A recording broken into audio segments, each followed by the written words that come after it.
Well, guys, thank you very much for joining us this morning. A.G. Gankarski of FloridaPolitics.com, Andrew Pantazzi of the Tributary. We're less than a month away from the citywide elections in March, and I want to begin with the mayor's race. We'll touch on a number of the races on the ballot throughout this conversation, but the mayor seems to have, for valid reasons, garnered a lot of attention and a lot of campaign spending with this as well. A.G., I'll start with you. What's your biggest takeaway right now, less than a month to go, with how this campaign has been run from many sides? Well, I mean, you got to start with Donna Deegan. You know, she's her front runner right now, the leading Democrat. She's been above 30 in every poll of the race so far. And, you know, she's run a positive campaign, hasn't spent a lot of money compared to two leading Republican fundraisers, Leanna Cumber, the city council person, Daniel Davis, you know, Jacksonville Chamber of Commerce chair. They've spent a lot of money with negative ads. It seems to be almost like a shadow Republican primary in many ways, where you have, you know, Cumber and Davis hitting each other on some very esoteric points. One of them will likely prevail. It looks like Davis is better positioned of the two. Al Ferraro, you know, he's another Republican city council person. He's running his own race, and he seems to be polling pretty well. And it remains to be seen who he's taking votes from. Audrey Gibson's also in the mix. But it looks like we're going to see a Donna Deegan, Daniel Davis sort of runoff after the March election. And if that happens, it's going to look kind of like a traditional Republican-Democratic battle in many ways. Andrew, how important do you think name recognition is with where we are in the mayor's race?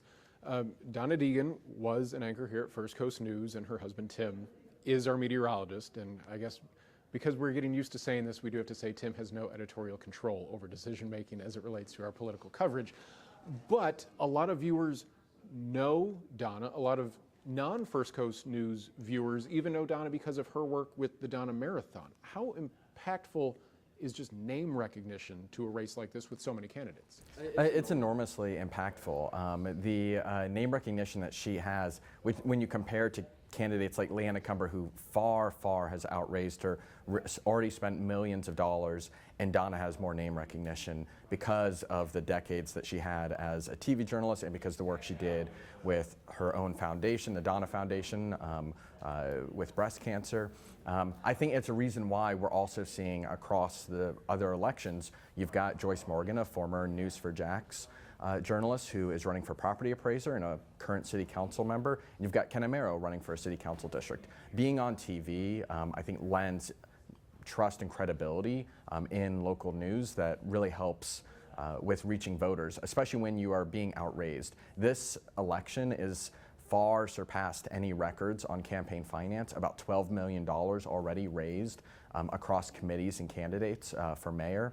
And Donna Deegan has not raised anywhere close to the amount that a Daniel Davis or a Leanna Cumber has. But that name recognition is really valuable because already people know who she is. It also helps because the campaigning that's going on right now, everybody can vote. It's important to preface by saying everybody can vote for any candidate. This is not a primary in that way. And then the top two, assuming nobody gets a majority, will go to a runoff. And so you've got all the Republicans, or I should say the top two Republicans really, focused on negative advertising because they are just determined who can be number two, who can face off against Donna Deegan in a runoff. And so they are attacking each other relentlessly. And then Al Ferraro has not been as negative, and he's doing more retail politics. But for Donna, she doesn't have to get in the mud. She can just focus on, hey, she's got the name ID, she's going to make the runoff. She can kind of save her powder for then. And that's really impactful. And it also means going into the runoff, how much is that candidate she faces, Daniel Davis, Leanna Cumber, Al Ferraro, going to be hurt by the negative advertising that was run against them already? And she has not had to face that yet. I think she will. I think in a runoff, undoubtedly, whoever she faces is going to continue that style of negative campaigning and try to run up some of the negative, numbers that they can. But having these kind of free months where she's not been attacked because she has this name ID is really going to help her. I'm glad you brought up the negative ad because the vast majority of negative ads that we've seen are Cumber against Davis and Davis against Cumber. But because they're both Republican, are they doing Donna's homework for her effectively more than a month out because these started a few weeks ago. I mean, what they're hoping is that people will come home in the runoff. That there's a lot of people who are undecided right now who may not even vote in the initial election, and they're just going to kind of sit out and wait and see which Republican makes it, and then they'll come home. These elections for local office are really a turnout game. It's who can get their voters to come out to vote the most. And I think these negative ads run the risk of you're depressing turnout among your own voters because you're targeting Republicans with negative ads against Republicans because you want to be the top Republican. And if you get those negatives too high and people don't vote, and the other side is able to get their voters out, that's going to really hurt them in the runoff. What do you think, AG? Yeah, absolutely. I mean, when you look at these negative ads, I mean, they're basically trying to turf each other. And, it's going to work to that degree, but I mean, the negative ads are going to start against Donna Deegan. They could start even before the March election, given where she is and given that, Davis particularly has resources to burn. So, he may test drive some messages. And this is the thing, like polling says that a lot of Republicans like Donna Deegan right now, but she has a Democratic past. I mean, she endorsed Andrew Gillum for governor. She's very much left of center, and voters are going to be reminded of that. Recall that Deegan has also run for Congress before, ran against John Rutherford. She lost by about 20 points in a race that matched partisan identification. So when you look at what's coming up here, does Donna Deegan actually outperform party identification, or does she, end up getting to May only to lose by a few points the way that, Lakeisha Burton did in the sheriff's race? That could very easily happen, and there's a lot of history in Donna Deegan that the Davis people will recycle. And what I think is also important is the negative ads right now are going to be different than the type in the future. So right now the negative ads are, again, they're targeting Republican voters and they're by Republican candidates. In the future, it's going to be targeting Republican voters to motivate them to vote. It's going to be negative messaging designed to turn people out to say, look how bad this Democratic candidate is, so you need to vote. Right now, it's about persuasion. It's, hey, don't vote for this person. In the future, like these voters, they target with the mailers, that they target with digital ads. They have no illusion that this person might actually vote for a Democrat. It's more, hey, this should motivate you now to vote for us. So that's a different type of negative ad too, the kind that is, attacking intra-party versus you're attacking against the other party. One thing that we noticed in November was the strength of the Ron DeSantis endorsement.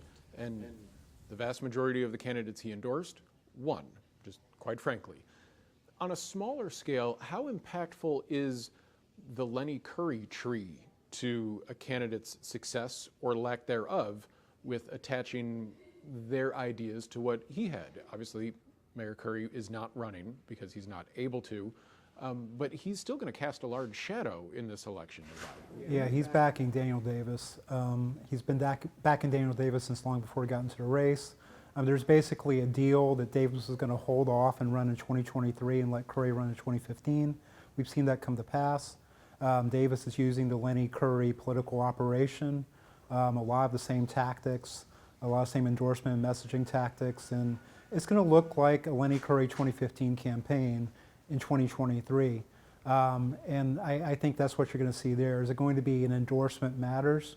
No, it's going to be more like the script that's followed before matters, because the thing about Lenny Curry is for many Republicans, he's been too moderate on issues. He's been a rhino, some say. So his endorsement has limited utility. But the tactics are the things that are really going to stick, and those have been proven. Yeah, I completely agree. I think that what matters is the personnel and the strategy and the fundraising that Lenny Curry, as mayor, has been able to hand over to Daniel Davis. I don't think voters in the booth are worrying too much about his endorsement. I think endorsements in aggregate can matter if you're able to say, look, I have all these endorsements and you're listing them one after another, or if they're a really high profile endorsement, a Ron DeSantis endorsement, or a Barack Obama endorsement. Like those are powerful endorsements that can matter, but I think the mayor, the outgoing mayor, is not going to be one that motivates people. It's really the fundraising, the campaign staff, and the strategy that he's given over. So yeah, I agree. I'd also add that Ron DeSantis, he's not likely to endorse before the March election, but I do expect him to play in the May election. It's just, he's already playing in school board races, things like that. He stayed out of the Cumber-Davis battle, I think, because Hussein Cumber's been such a potent donor for Republicans for so many years, a bundler going back to the George W. Bush years. So, he stayed out of the March election, but I think when you have that Republican emerge to run against Deegan, DeSantis will engage, and that may matter a few points. You'll also see more voter suppression tactics in the May election, a lot of advertising from Republicans designed to keep certain Democrats home, like maybe black Democrats, because one thing that Republicans have done in the city time and time again is find a way to divide white liberal Democrats from black, more conservative Democrats. Yeah. That's the schism they exploit. I think that's something that's important for people to know is like sometimes you'll get a political committee that looks like it advocates for one cause when it really doesn't. A great example of this was there was a Lenny Curry aligned PAC where it was all committee money being transferred to committee, and one of those committees was called Flipping Jacksonville Blue. Or turning Jacksonville blue. Yeah. Obviously, Lenny Curry in 2019 did not want to turn Jacksonville blue. He was the Republican mayoral incumbent. But the goal was it was targeting black Democratic voters in a certain council district. And it was, hey, you give it a progressive sounding name to reach voters and you have negative ads, negative mailers against what was then City Councilman Garrett Dennis because you see him as an opponent. And for voters who just get this in the mail, they're none the wiser that the money behind this, like I think it had like 3 or 4 donations and it was from like Florida conservatives and like First Coast conservatives, and like clearly this is not actually a progressive group, but they say turning Jacksonville blue, so they say he's not a real Democrat, they say he's not progressive enough, and that can be effective. And so I think you'll see some of that as well. So you'll see the negative ads to motivate the base, to motivate your voters to turn out, but you'll also see negative ads against the other party sent to them as if it's coming from, a progressive group. The Trojan horse of campaigning. Yeah. Whoever does end up becoming the mayor, they're going to have what I'm just sort of calling myself as football politics involved. There's renovations to the Jag Stadium that are in the works with a lot of potential public money. Also, the Gator Bowl, the teams involved, kind of saber rattling, are they going to keep that game in Jacksonville? We know that it is a massive economic boom for the city of Jacksonville to have that game here, but will the city pony up more money to keep it there?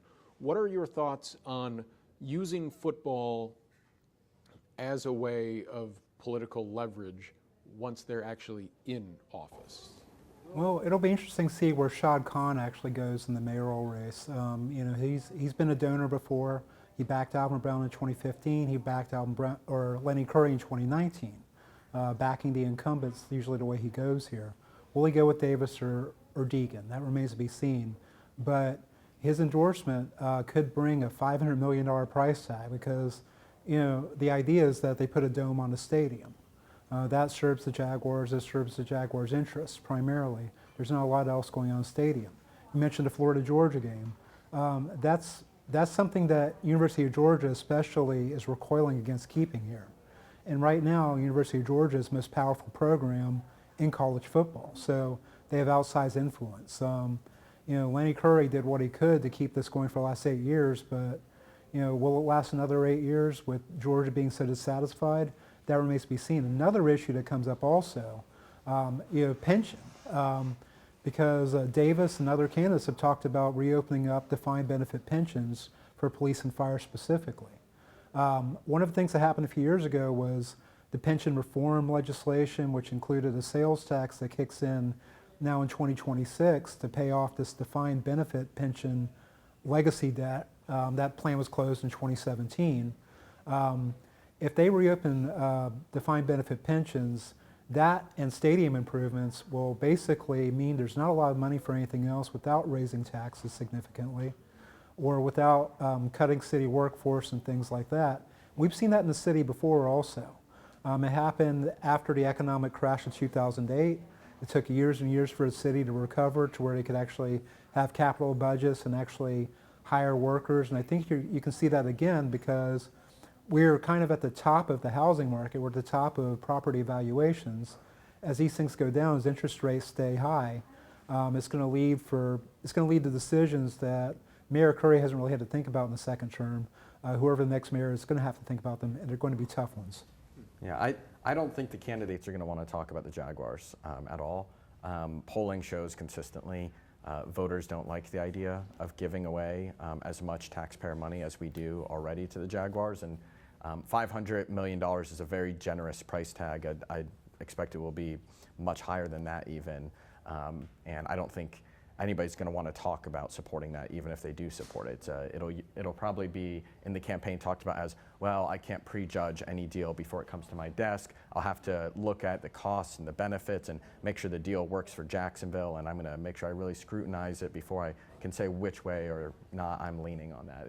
It'll be a lot of language like that because people want to not deal with this until they're in office and no longer as accountable to voters. Which is interesting because across the country, NFL teams specifically have held cities hostage with, well, we will move if you don't give us X, Y, or Z with public money.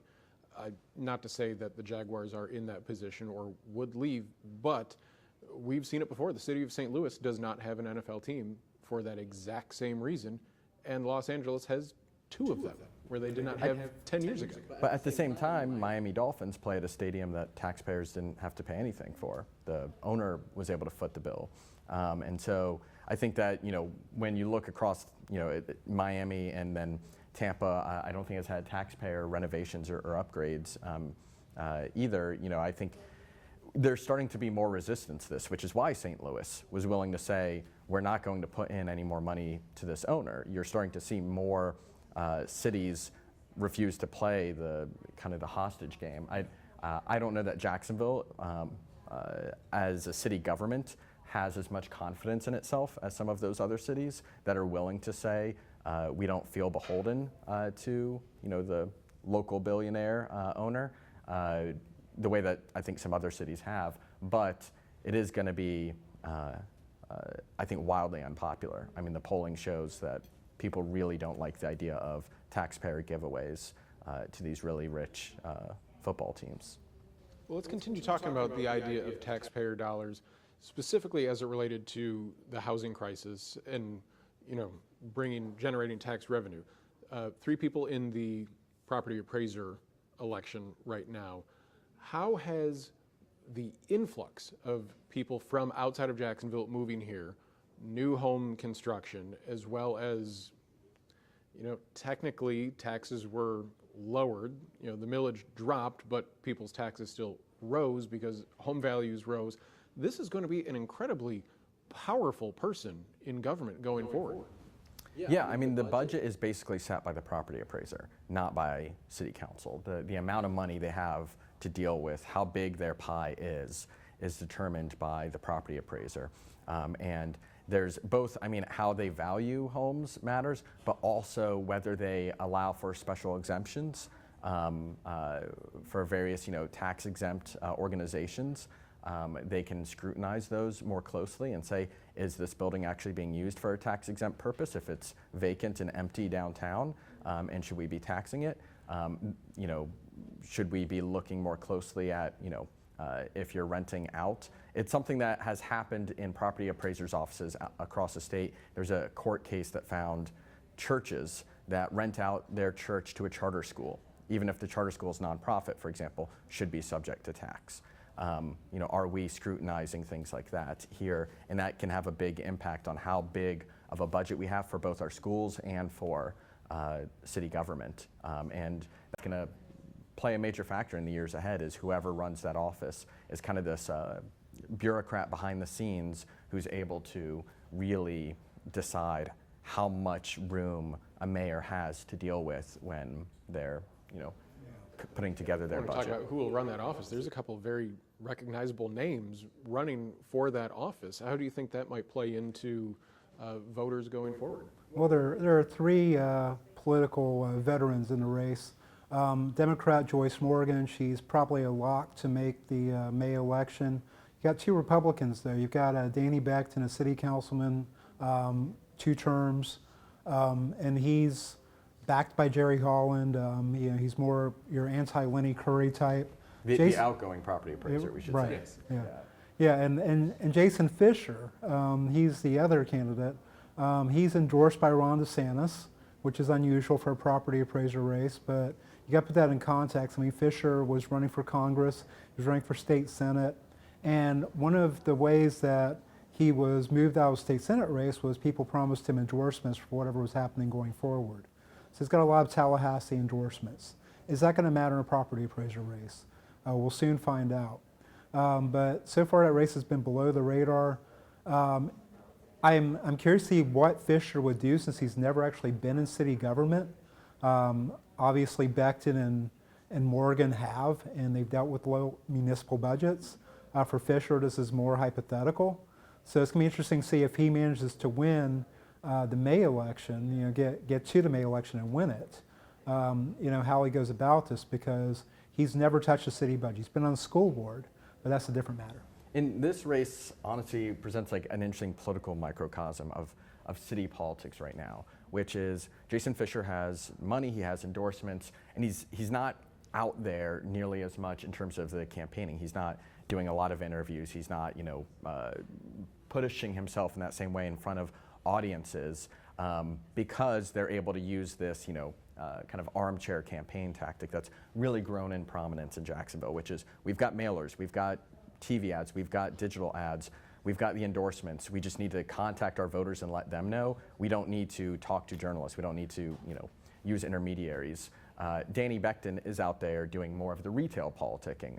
Danny Becton, businessman in Southeast Jacksonville, who first was just kind of a citizen engaged activist involved in the planning committee for Southeast Jacksonville, and then became a city councilman. He's using a lot of those business connections, a lot of those connections going back to his more citizen days, and a lot of those like people who care about zoning issues that he's been much more willing to get in the weeds on. So he's doing the campaigning as a Republican, but he does not have the same endorsements. He doesn't have the endorsement from the sheriff or the governor in the same way that Jason Fisher does. And so which one can win out when you've got someone who's got the endorsements and someone who's got the willingness to put in the work in a campaign to make it to the May election is going to be interesting. How much of this is sort of the quote unquote, I'm the political outsider versus, oh, that person is the career politician, where especially with this job in this electable position, you're controlling public dollars and sort of feeding into the narrative of, oh, they're living off of taxpayers,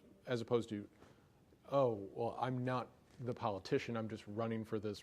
How much do you think that might affect this specific race? I don't think much, because they're all very clearly career politicians. It's hard to make that case. I mean, Fisher theoretically can make the case he's outside of city government, but that's a handicap here. I think people want competence in that role. They want predictability and stability, and whichever of these candidates can say they can provide that, convince voters, I think will ultimately prevail. This is one where Joyce Morgan may outrun Donna Deegan in terms of vote share in a May election, or a March election too. Just because she has a reputation for probity, she has a reputation for consideration, sober consideration of the city council. She's been there, she's done the work. This could help her. And she comes from Arlington, from District 1, one of the most important districts in the city, because it's one of the most middle of the road districts, and she's put in a lot of work with Arlington community meetings, and so being able to outrun the countywide vote in District 1 is a big factor. That's a place where people will vote Republican or Democratic depending on the candidate, and so being able to do well there would make a big difference. I also don't think that the career politician issue would be legitimate if anyone brings it up, but I also think this is something for voters to realize. Be careful what you vote for. In this city, we voted for term limits, and we also have had an elected property appraiser. While other counties used to have appointed property appraisers, we got rid of that with a constitutional amendment. Now, property appraiser everywhere is going to be elected.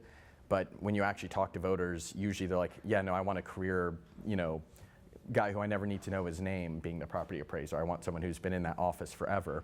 But getting rid of the term limits means you have this cycle of people who can raise money are the people who are going to be a property appraiser. People who can run political campaigns are who gets to be property appraiser, not the person who's been, toiling away at a desk job for 30 years and now is qualified.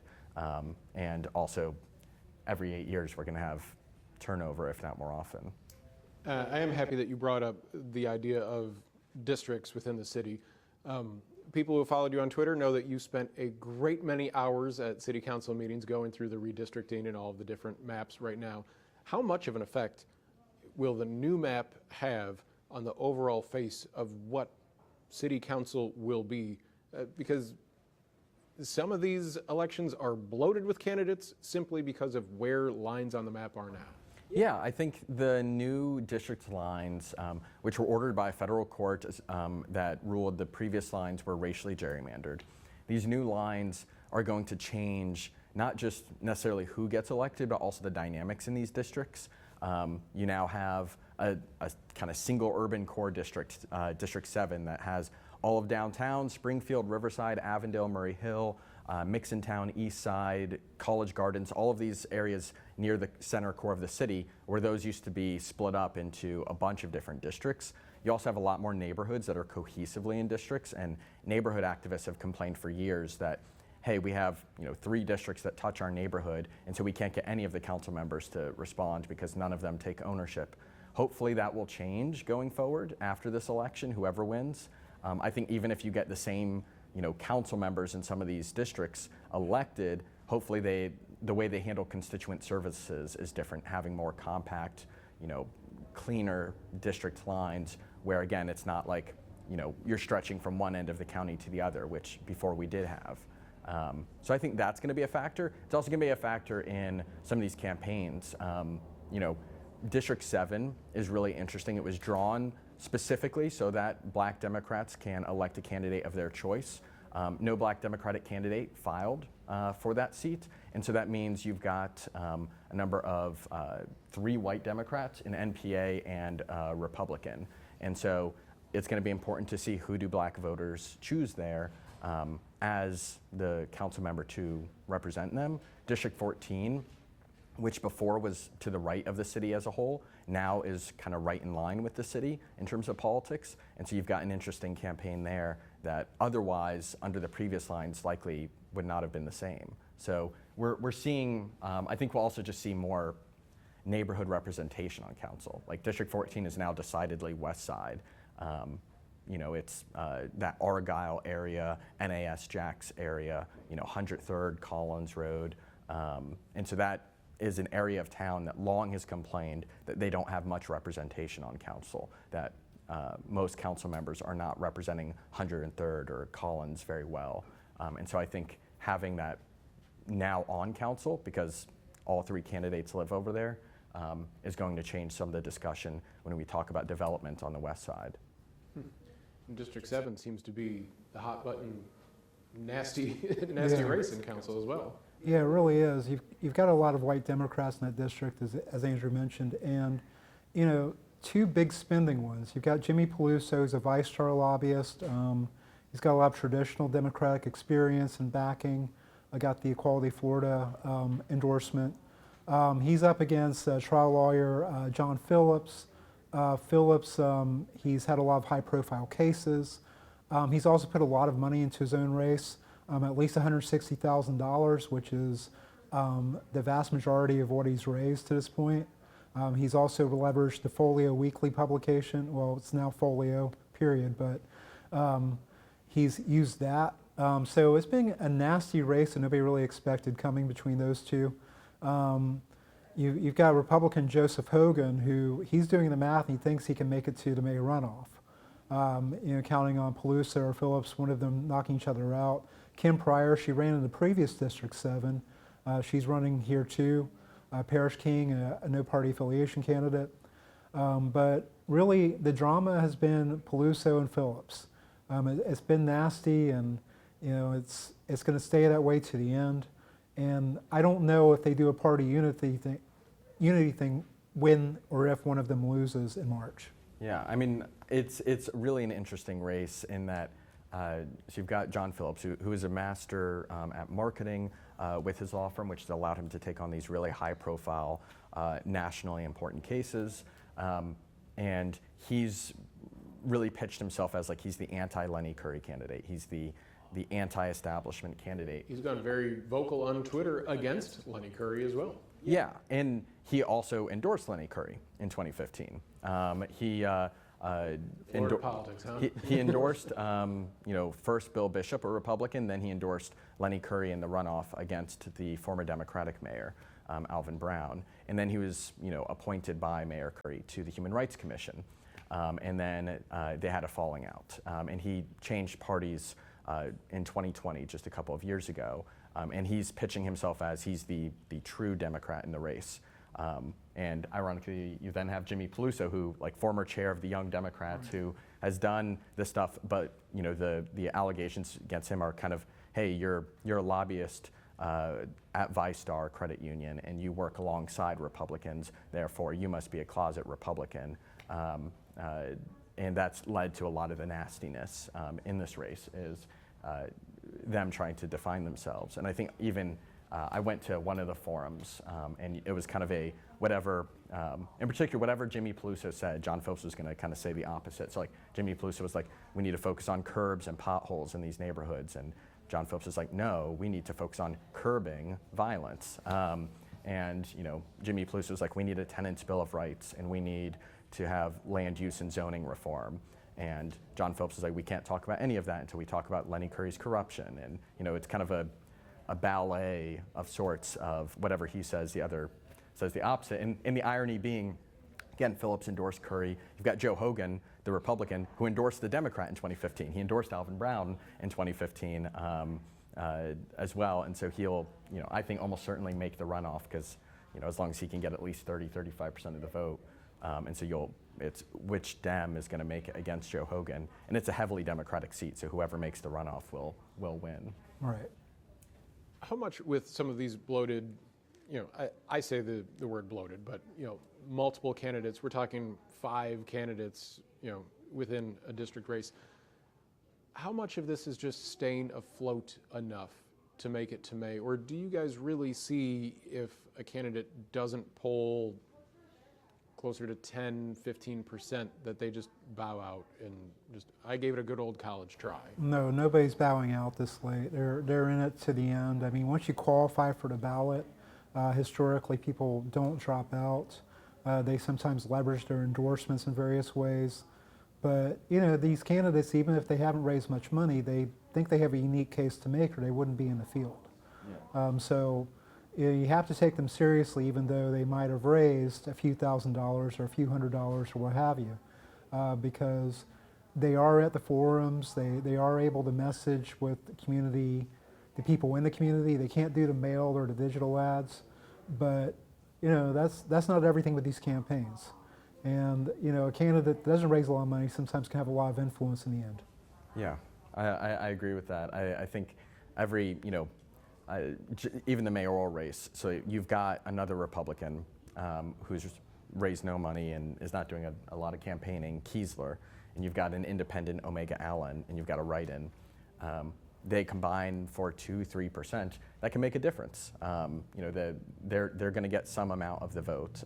Historically, Omega Allen has run repeatedly as an independent. She always gets, 1, 2, 3%. She got 10% in 2019. When there was no Dem on the Right. ballot, she did really well. But in 2015, she still got 2% when there was a Democrat and 2 Republicans. And so I think remembering all of that adds up, and it also adds up in these district races, especially people who can hyper-focus on one area. District 7, the former gerrymandered version of it, Kim Pryor, is a Springfield person who focused her efforts in Springfield. She won a lot of the Springfield precincts. And so if she's pulling votes from Democrats in Springfield, and then Jimmy Peluso pulls votes in like Riverside, Avondale, and John Phillips is focusing on the whole district, and it's each bit is going to matter. And then how much people vote for Parrish King as the protest vote because he's a NPA. Well, gentlemen, we have been going for a long while, almost to the election itself at this point. I would like to give you guys some chance to just tell our viewers what you're working on specifically right now and looking forward over the next month. AG, we'll begin with you. What are you writing on floridapolitics.com? Looking for endorsements, looking at ads. All the candidates are getting to where you're closing arguments. The last couple of weeks of the election, that's the closing argument, and that's where they take things more positive. They try to make their case for winning. So I'm curious to see that, because we saw a lot of negativity early in this race, in the mayoral race and others, but you're going to see it kind of bring it on home, and these candidates try to consolidate. I think Daniel Davis is going to try to prove that he appeals to blacks and to Democrats. I think that's key to his approach. I think Donna Deegan's going to keep doing what she does. And I expect Deegan especially to try to manage expectations, because if some of her supporters said she could win outright in March, that's not going to happen. And she's been trying to knock that down, because that's not helpful. Because if people are saying, well, you should get 40%, and you get 30%, then the argument can be made, true or not, that the momentum is failing. Yeah, and same is true for Daniel. He may want expectations low right now of if people think he's going to get 18% and he gets 25, and that's like, look at how much I overperformed. Versus if people think he's going to get 30 and he gets 25, where it's like, why did you come up short? You got literally the same amount, each way, but yeah. Yes. It's what Bill Clinton did in 1992 in the New Hampshire presidential primary. Set low second place, expectations. and he said it was a comeback kid. Yeah, exactly. And what I'm working on, we just had a story out this morning about a candidate in at-large Group 5. We had written about him last week that all documents seem to indicate he does not qualify for city council based on his residency, and today wrote about a new lawsuit filed to have a judge declare that he's not qualified to take office. So that, and then we're writing previews. We're working on previews of each city council race. Our goal is to do basic background of the candidates and find out, is anybody a George Santos or anti-Semitic, or is there something voters really need to know about some candidate out there. And that's especially important. We didn't get into this, but a number of these council races are one party. Council District 10 is all Democrats. A lot of the council districts are all Republicans. So helping voters know, hey, if party ID isn't what you can use when you're voting, how do you distinguish between the various Democrats or the various Republicans? How can you know, what type of Republican is this that you're voting for? So we're working on that, trying to give voters information about all of the candidates. So all of a sudden, all of these candidates better update that LinkedIn page before you really dive into that one. Awesome. Well, thank you very much, gentlemen. We'll look for both of those stories and previews going forward. But thank you very much for your time this morning. Thank you.